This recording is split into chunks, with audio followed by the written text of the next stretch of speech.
Selamat sejahtera kepada doktor dan kawan-kawan sekalian. Kami dari kumpulan 2 dan tema kajian kami ialah isu pedofilia. Dalam kajian ini, kami akan membincangkan tentang faktor, kesan dan penyelesaian isu pedofilia dari perspektif pelajar. Kajian ini memfokuskan kepada isu pedofilia yang semakin membimbangkan dan menjadi ancaman kepada keselamatan kanak-kanak.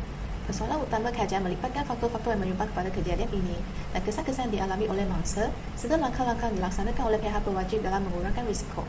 Metodologi kajian menggunakan pendekatan lapangan dengan pengedaran borang soal sensitif. Apa itu pedofilia? Pedofilia merujuk kepada gangguan seksual di mana seorang dewasa itu mempunyai daya tarikan seksual terhadap kanak-kanak biasanya di bawah umur 13 tahun. Walaupun secara klinikal ia diiktirafkan sebagai gangguan mental, manifestasi tindakan pedofilia dalam bentuk penderaan seksual kanak-kanak adalah satu jenayah yang serius.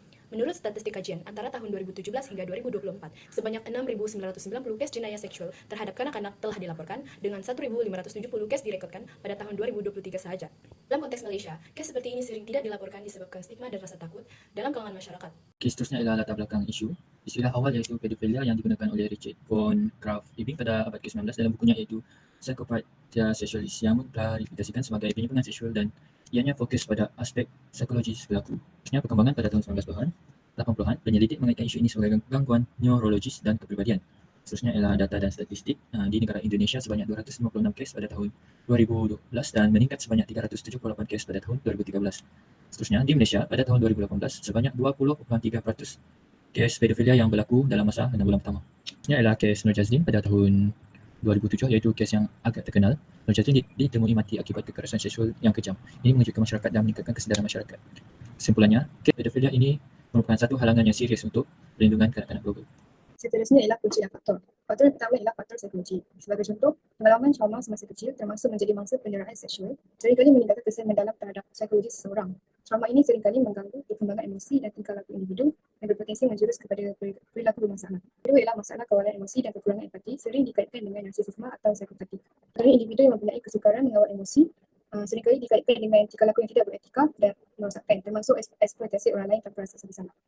Pasopodia jenayah, eksploitasi kanak-kanak, berpunca daripada berbagai faktor teknologi dan sosial. Teknologi seperti internet, media sosial, dan permainan dalam-dalam memudahkan pelaku mendekati mangsa. Manakala, penggunaan alat seperti VPN menyembunyikan identiti mereka. Dari sudut sosial, kekurangan pendidikan seksual, hubungan keluarga yang tegang, tekanan sosial, dan isolasi menjadikan kanak-kanak yang lebih terdedah. Kurangnya pengawasan oleh penjaga atau komuniti turut memburukkan keadaan.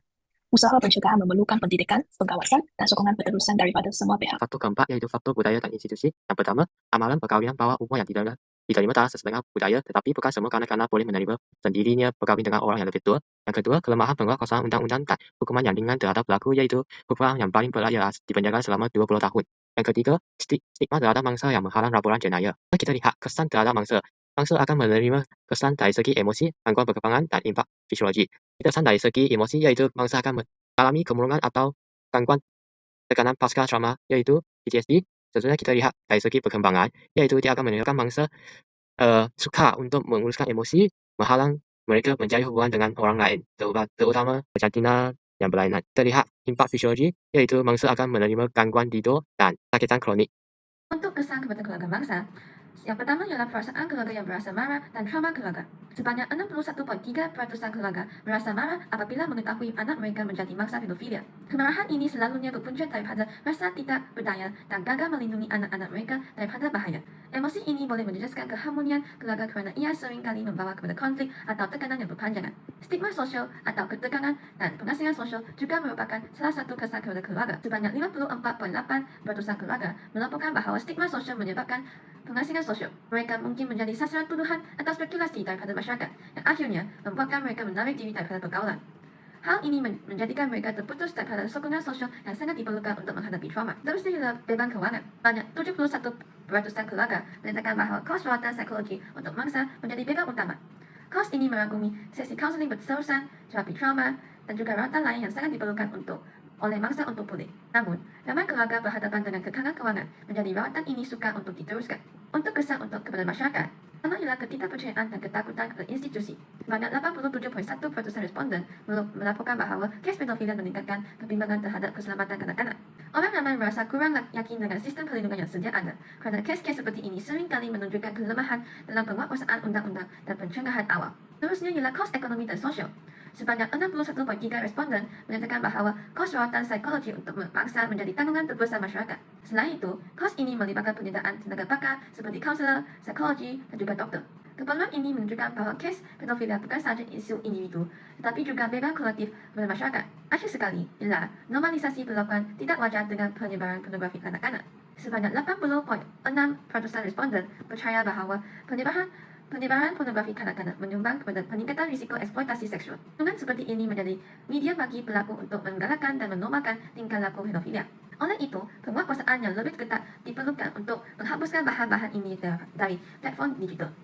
Langkah penyelesaian telah bahagi dalam 3 dimensi, yaitu dimensi kerajaan, dimensi sekolah, dan dimensi keluarga. Pada dimensi kerajaan, kerajaan boleh menangani pedofilia dengan memperkukuh undang-undang, pemantauan media sosial, memfokuskan hukuman berat terhadap pesalah pedofil, menyediakan rawatan psikologi, dan mewujudkan pangkalan data pesalah pedofil untuk pemantauan. Berdasarkan dapatan hasil responden, terdapat 87.1% responden bersetuju dengan tindakan tersebut dapat menangani isu pedofilia. Selain itu, pada dimensi sekolah, pihak sekolah boleh menangani isu pedofilia dengan menggunakan kursus keselamatan, pemasangan CCTV, sistem pengurusan, pelawat, dan kawalan keselamatan. Guru dan kaki tangan perlu dilatih, kerjasama sekolah dengan pihak berkuasa, dan perkhidmatan kaunseling. Berdasarkan dapatan hasil responden, terdapat 80.6% responden bersetuju dengan tindakan tersebut dapat menangani isu pedofilia.